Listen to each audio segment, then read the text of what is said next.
అందరికీ నమస్కారములు. సంధులు. సంధులు చెప్పుకునే ముందు సంధి నిర్వచనం, సంధి ఎందుకు చేయాలి, ఎలా ఏర్పడుతుందో ఈ వీడియోలో తెలుసుకుందాం. చెన్నైశ్వరి బాల వ్యాకరణం ప్రకారం సంధి నిర్వచనం: పూర్వ పరస్వరములకు పరస్వరం ఏకాదేశమగుట సంధి. సంధి అంటే కలపడం అని అర్థం. సంధి ఎందుకు చేయాలంటే మన తెలుగు భాష అజంత భాష. అజంత భాష అంటే అచ్చుతో అంతమయ్యే భాష. పదాల చివర అచ్చు ఉంటుంది. ఆ నుండి అవ్ వరకు అచ్చులు.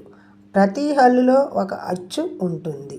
పదాలు పలికేటప్పుడు కష్టతరం లేకుండా సులభతరంగా పలకడానికి సౌలభ్యం కోసం మనం పదాలను కలిపి పలుకుతాం.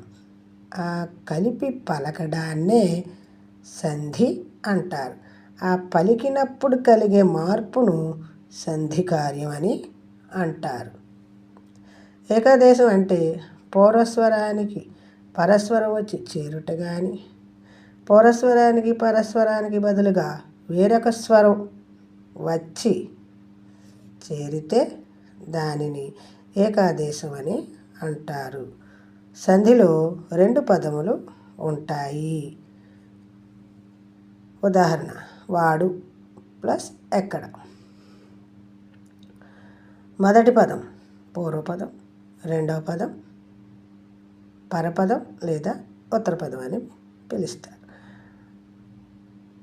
మొదటి పదంలో చివరి అచ్చును పూర్వస్వరం, పరపదంలో మొదటి అచ్చును పరస్వరం అని అంటాం. ఇక్కడ స్వరం అంటే అచ్చు అని అర్థం.